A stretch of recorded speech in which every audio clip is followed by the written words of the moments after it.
My name is Gus Hosein. I work for Privacy International, which is a London-based charity. It's been around since 1990.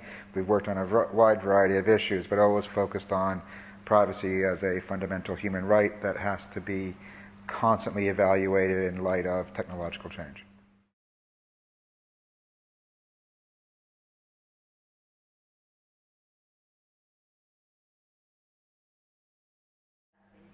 Okay, well, those are two responses. They have nothing to hide is quite a remarkable statement, considering that we all live our lives in a very private way. Even when we're actively disclosing information about ourselves online, we're actually doing so very consciously of what we are disclosing, what we're not disclosing. And that's just online activity. In our daily lives, we choose to say some things to some people and other things to other people. The way I communicate with my wife is very different from how I communicate with my colleagues. When I go home at night, I close the door and I close the curtains before I go to bed. I don't get undressed in public, at least not that often. And so the way we live our lives is about deciding when and how we engage with the world and what it is we disclose. The fact is, we all have something to hide, and we're constantly trying to figure out what we actually disclose and what we do not disclose, what we uncover and what we hide. It's part of what it is to be human. The idea that we live in a post-privacy world is a tempting but dangerous thought. It's tempting because there are such great forces against privacy today, whether it is the intelligence apparatus of various governments around the world, and although we focus on Britain and the US quite a bit, there are other governments out there who are very keen to know much about what citizens are up to. And then there's the economic interests. It is the Googles and the Facebooks and the companies that create credit records on us.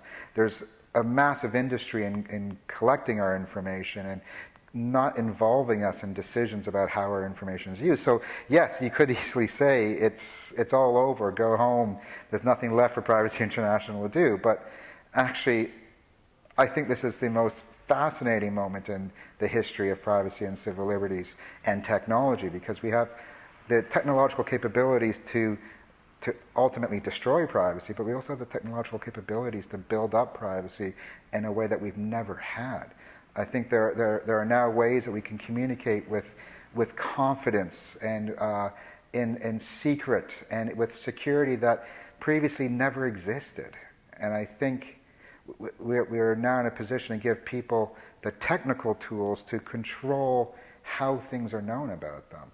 So I actually think these are the exciting times for privacy. It's not the end of times by any means.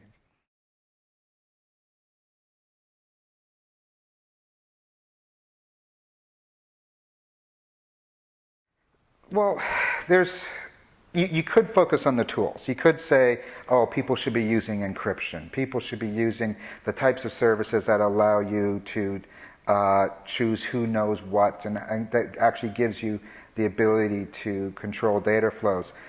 I would actually reverse the nature of the problem and say governments and industry and other large, significant, and powerful players need to be compelled to make sure they're offering us the choices. That they need to be compelled to use the technologies that actually safeguard our privacy. So we need to get the Googles and the Facebooks to start paying attention to our privacy needs and interests and start equipping us with the technologies that exist, but actually making it integral to their services. Similarly, governments need to start passing laws that actually safeguard our privacy. The duty is upon them to create the legal frameworks to make sure that our rights are protected. And then it's for the individual to do additional things on top of that.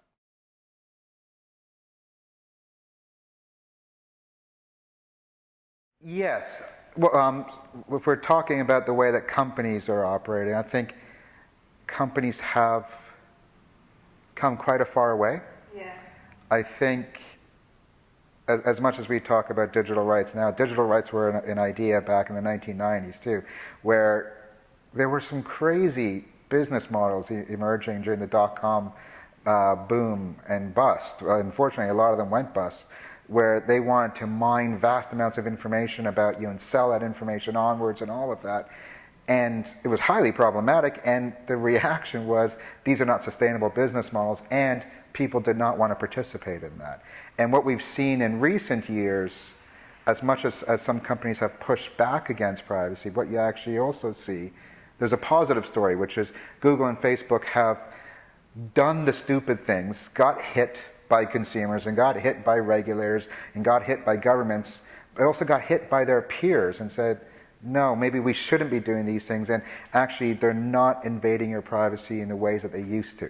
So we're already seeing some of that pushback, and I think in light of some of the most recent disclosures about how the ways that Google and Facebook would abuse your privacy is they would, using certain mechanisms, the governments decided to use those exact same mechanisms. And I think that really shamed these companies. And I'd like to believe, and I'm getting some firm ideas from the companies that they're going to be changing their ways a little bit more.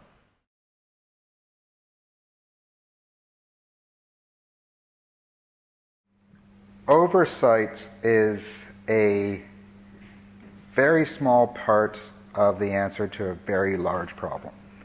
The large problem being secret powers being deployed in secret by agencies that are also secret, enabled by laws whose interpretation is also secret. The idea that a safeguard against that vast system of secrecy is a number of politicians who know absolutely nothing about technology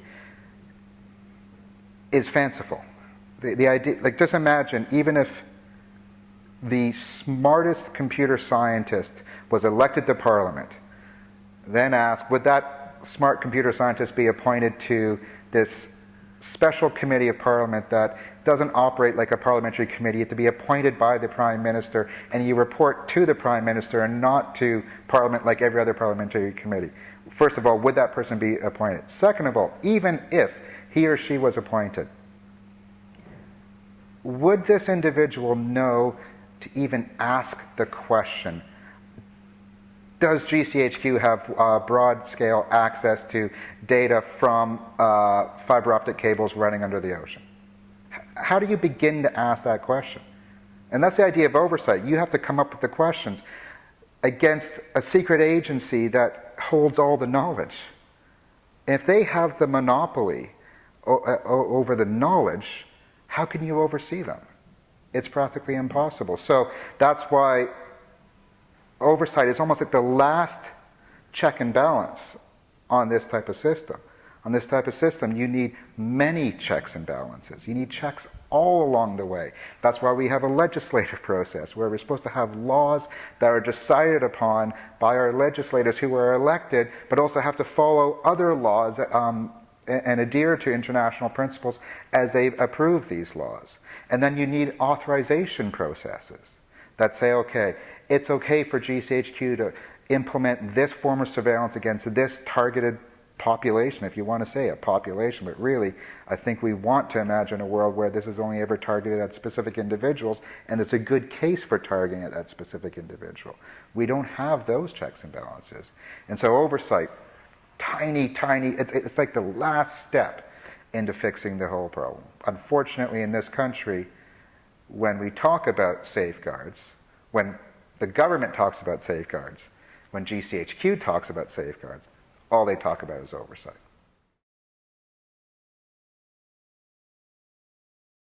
So the United Kingdom is relatively unique in the world that the fundamental safeguard of authorizing surveillance, that is, who is asked to authorize the surveillance request by the agency, it's actually a politician. It's the Home Secretary, it's the Foreign Secretary. Most, if not all, democratic nations have this whole idea of separation of powers as the fundamental check and balance on the governmental system, which is you have the legislative arm that creates law, the executive arm that enforces the law, let's say, and the judiciary that judges the law. And often we seek the judiciary to be the independent authorizer of this incredible force that the government has, whether it is to imprison somebody or if it is to place somebody under surveillance. But in the United Kingdom, they keep all of this within the executive.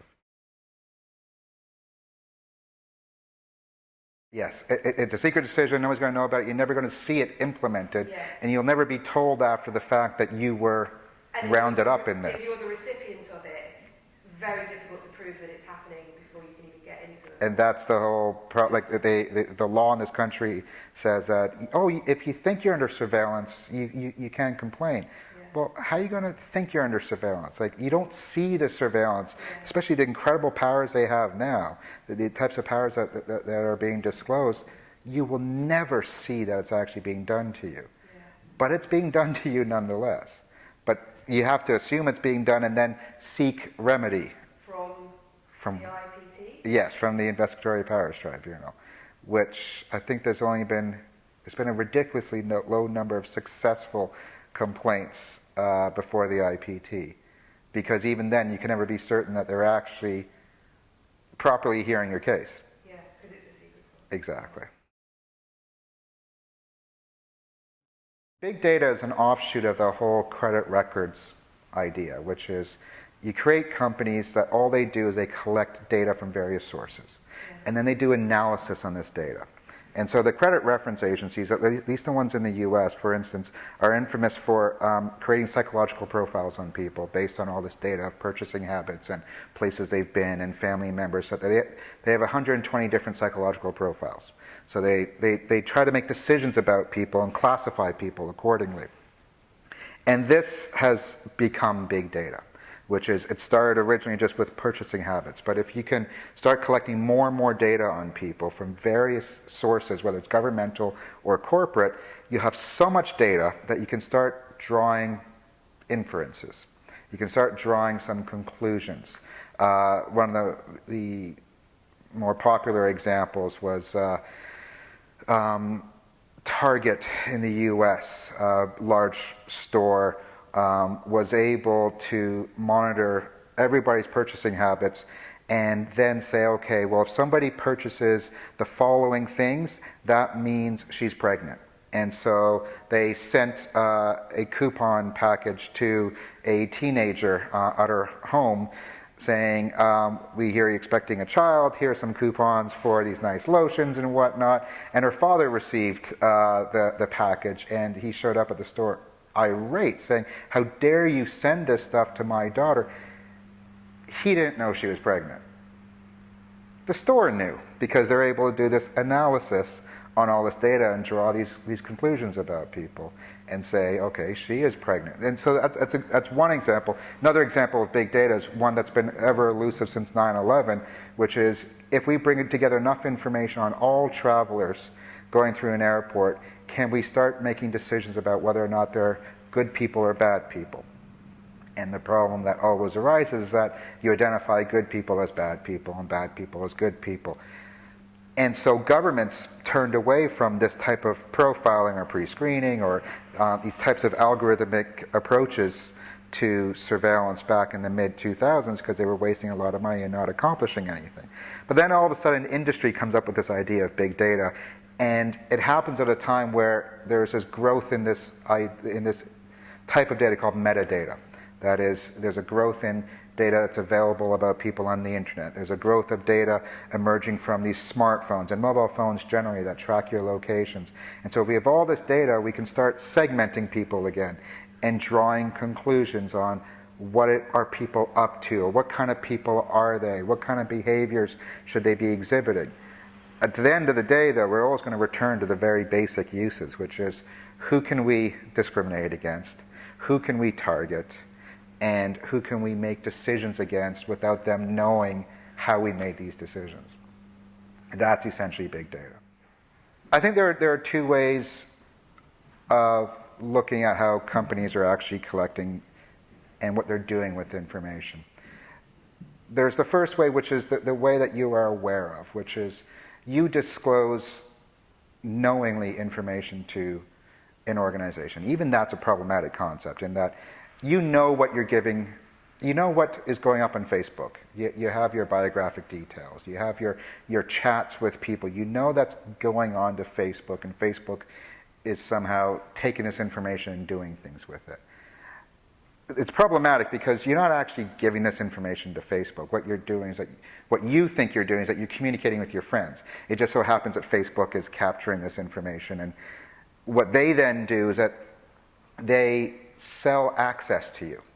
They say, okay, I know Gus is a 30-something, I actually am still 30-something, remarkably enough, 30-something professional who probably makes X amount of money, and Facebook then goes to a bunch of companies and says, look, do you want to advertise to people in their 30s who are professionals, who are interested in technology? So then they sell access to me.